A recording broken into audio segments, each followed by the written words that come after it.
even made, you know. All the time. Yeah, you're right.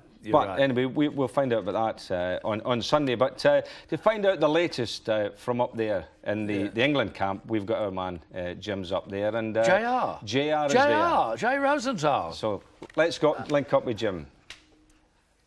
Thank you, Sate. Good afternoon to you all from the England camp. A beautiful sunny day here, but not for Martin Keown, the most seriously injured of the three England players. He's got a knee injury as Martin Keown, and my feeling is he's very unlikely to be fit to face the French tomorrow. The other two doubts, though, Carlton Palmer and Paul Merson, I'm sure will be OK.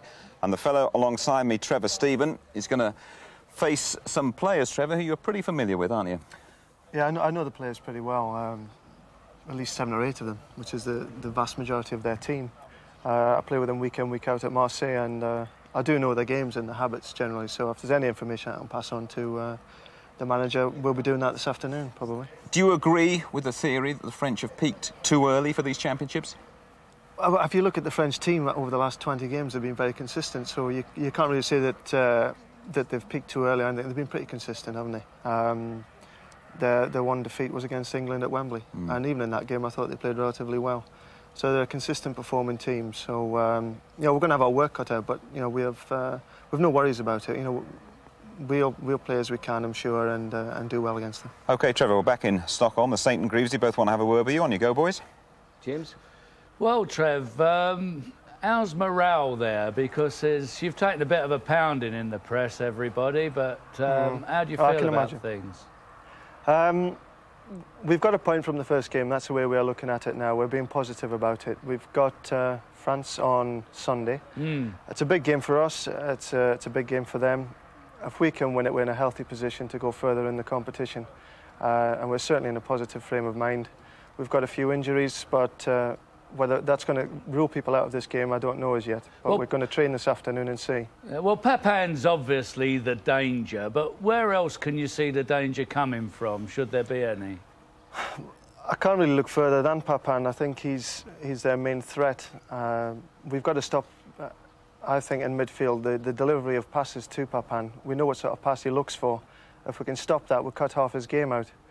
And as he showed against Sweden, he doesn't really get a kick of the ball for the majority of the game, but then, given half a chance, he'll put it in the net. Now, Platini arguably has said that England's main chance of scoring is from set pieces. Do you agree with him on this?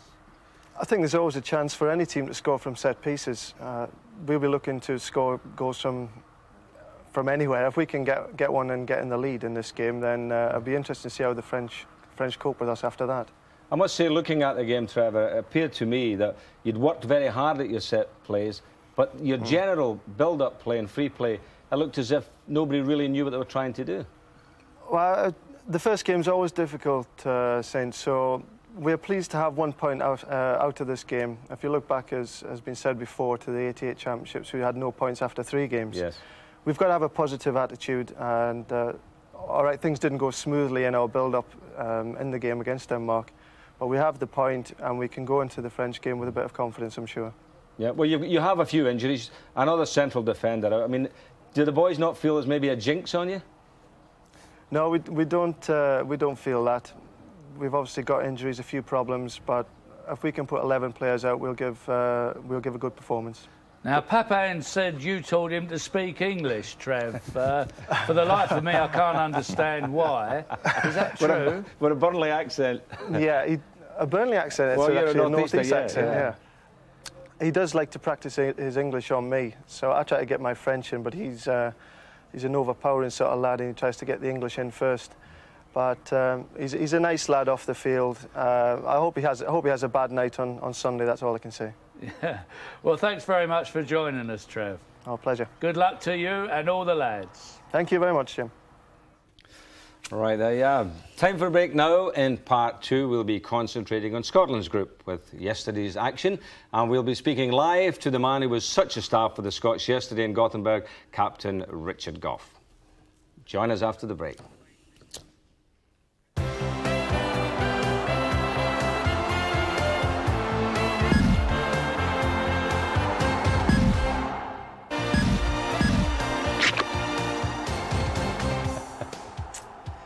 Welcome back. Hey, Paul Sanson, Southend. The goalkeeper. Wally. Yeah. Will he be there next year? That's the reason he'll be there next year.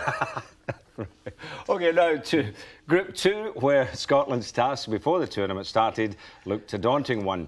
Well, I was in Gothenburg yesterday to see their opening match with the European champions Holland, and I feel that they can be proud of their performance. Malpass will take the kick. Pullick got it away, back into the danger area.